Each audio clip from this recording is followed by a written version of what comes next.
Me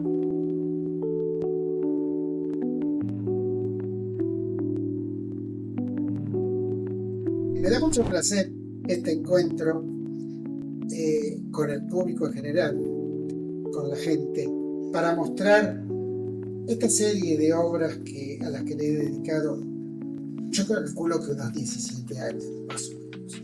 Esto es la síntesis.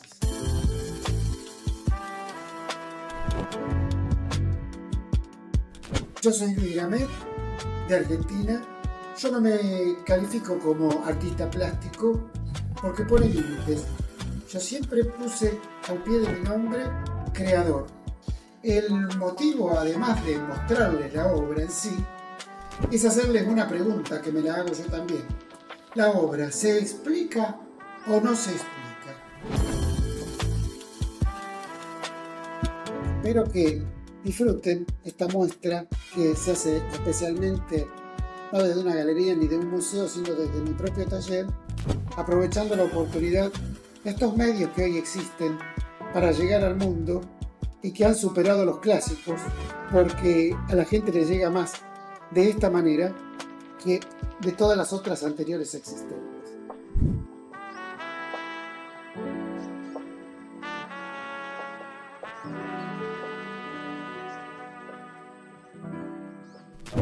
Mediterráneo, de la serie Garras Infernales. De pronto veo que la parte superior puede ser una vela y lo de abajo sería el casco de una barcaza. Solo requería incorporar elementos que determinarían una nueva obra. De un lado, una garra de bronce policromado con todo su resplandor, dura, brillante y filosa por fuera, con todo el imaginario de una garra de felino, garra de ave. En un giro podemos ver el otro lado de las cosas, del lado interno de la garra, donde se aloja la pulpa sensible, la parte blanda. El Mediterráneo o cualquier otro mar por donde el hombre ha cruzado tantas veces a lo largo de la historia, desde su aparición en la tierra con su espíritu migrante, siempre buscando un lugar para poder vivir mejor. Tantas veces puestas sus esperanzas del otro lado del agua, donde la intuición se pierde en la infinitud. El Mediterráneo hoy es la fosa del mundo, por donde desvarían barcazas carentes de dirección y sentido. La dirección es el camino. El sentido es hacia qué extremo se dirige. En este caso, el sentido ofrece una doble acepción. La otra sería la razón por la que se mueven hacia el objetivo. Infierno donde se hunden las esperanzas y sus cuerpos. Estamos frente a una de tantas, corroída por la miseria y tan vieja como la injusticia, cargada de ilusiones que suben y bajan al compás del bamboleo de las olas, de hiel y de sal que arde y la sangre caliente que quema. Un infierno flotante que el agua no alcanza a bendecir, convirtiéndose en la esperanza o la condena final. Al pie de la cruz vertical invertida, como lo pidió Pedro para su martirio, María Magdalena, aunque no es contemporánea, elegí su presencia como representante del género, tal vez una verdadera feminista de coraje y compañerismo. Llora y reza sobre los restos que custodia. En los extremos laterales se sumaron al paisaje de la carga dos veteranos del Guernica, dando el presente con sus manos en alto. Al centro del contingente, el grito más fuerte es el de Munch. Perverso, desde su lugar seguro, le hace piquete de ojos con una lanza al desesperado, que muerde las tablas de la baranda. Solidario, tiende sus manos con la ayuda de su hermano. Siempre cabe uno más. En el ataúd, sobre el piso mojado, llevan los huesos de José, hijo de Jacob y Raquel, el que fue vendido por sus 10 hermanos a los egipcios como esclavo. La existencia de José es una de las pruebas más contundentes de fe. En la frase, cuando lleguen a la tierra prometida, júrenme que ahí enterrarán mis huesos. No dijo si llegan, porque estaba seguro. José es otra manifestación del perdón y la redención hacia sus hermanos, aunque lo habían vendido. Aquí podemos ver velas alrededor de la barcaza, que apuntan todas con sus llamas, con su luz, que dirigen sus plegarias hacia esta gente que está pasando un momento infernal. Pero, por otro lado, parecieran ser misiles que se dirigen hacia los inmigrantes para acabar con ellos de una vez por todas. Si prestamos atención en la pintura, se puede apreciar que las miradas y los gritos de cada uno de los embarcados se dirigen al espectador, cualquiera sea el punto de observación. Allá van, hacia la inclusión y la tolerancia, hacia esas costas que no existen, buscando la luz dorada del sol que anuncie un día diferente. Humanidad, de la serie Garras Infernales. La otra mitad, en condiciones similares de doble vista, en un giro podemos ver el otro lado de las cosas, del lado interno de la garra, donde se aloja la pulpa sensible, la parte blanda. Me ofrece la oportunidad de concretar en otro formato la vieja idea de la ley del gallinero. Ahí está la propia esencia del origen de la humanidad. La idea se originó hace casi 40 años, cuando le pedí a mi padre que me ayudara a encontrar una vieja escalera, si era posible, que hubiera pertenecido a un gallinero. Compramos una muy vieja, de 1 siglo y medio aproximadamente de antigüedad, de quebracho, corroída y cascarrienta, para llenarla de gallinas, que aumentaría la calidad del material jerarquizando de abajo hacia arriba, comenzando por terracota para terminar con el gallo en bronce, allá arriba, en la cúspide. El tamaño me hubiera resultado complicado para trasladarlos y la idea se fue postergando. La experiencia me enseñó que el tiempo ayuda a completar la obra, seguramente de un modo superior. El gallo de oro, de cresta roja, luce su plumaje que compite con el arco iris, tan elegante como soberbio, erguido, desafiante y audaz, de naturaleza escindida, ubicado en el plano mayor de la escalera del gallinero, para poder cagarlos a todos. Autoritario y déspota, se quedó solo, porque las gallinas no resistieron el asedio y la presión por la reproducción. Murieron o se fueron.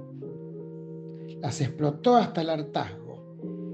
En estado de desesperación, con un ojo custodia celosamente el último huevo que le queda de la gallina de los huevos de oro.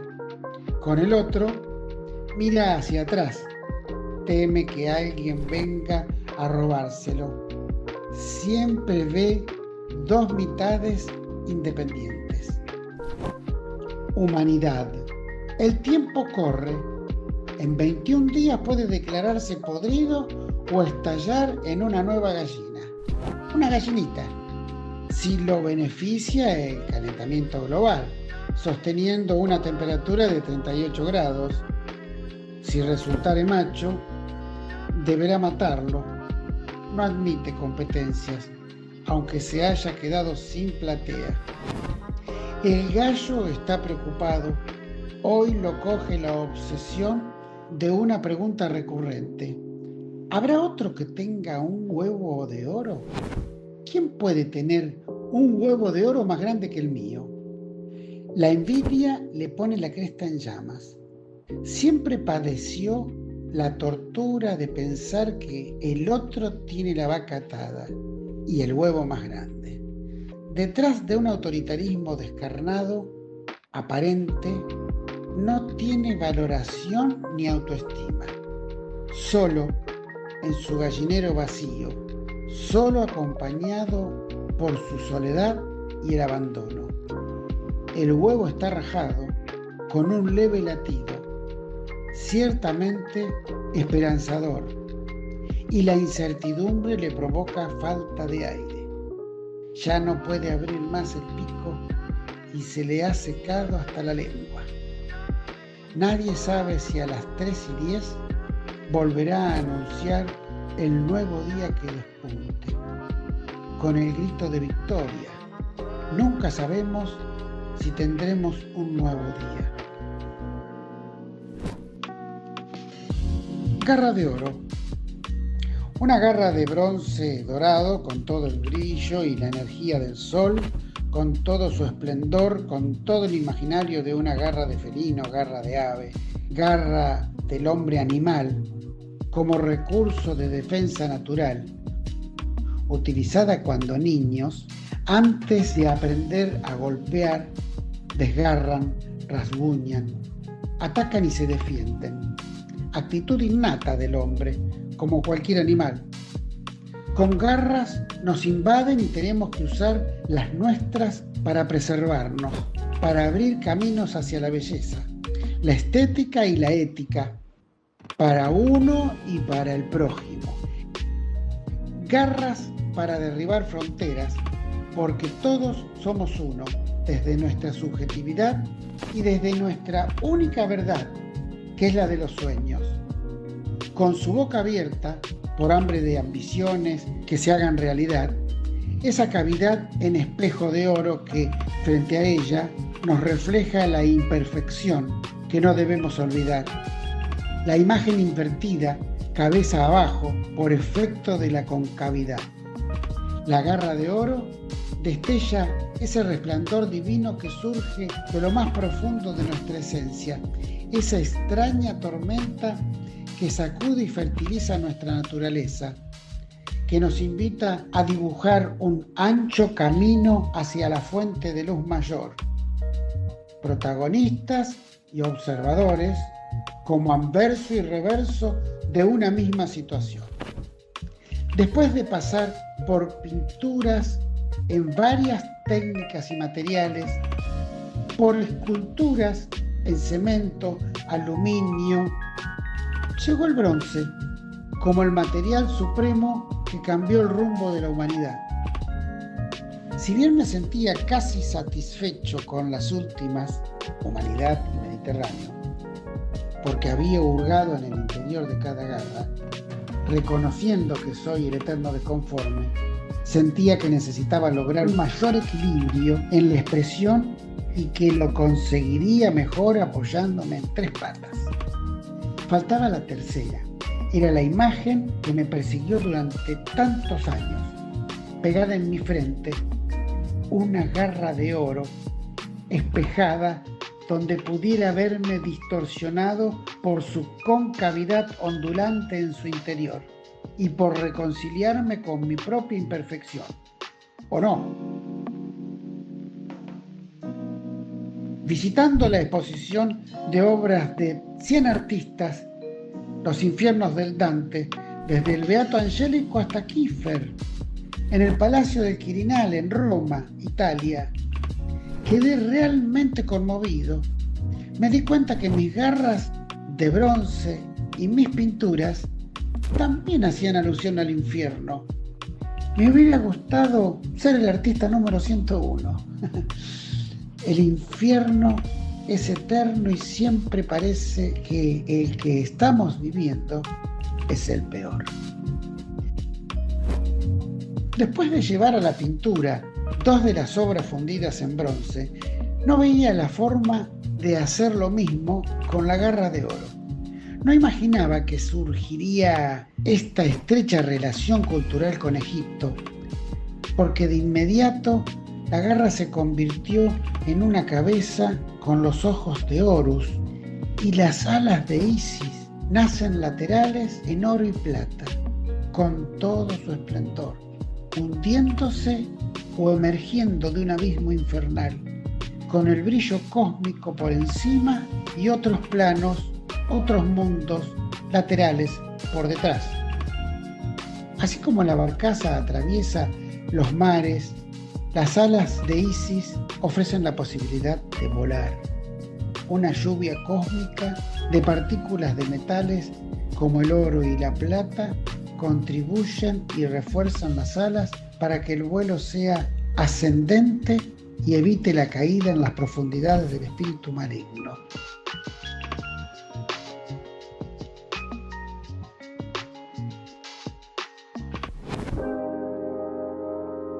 Solos venimos a este mundo y solos pasamos el umbral de despedida.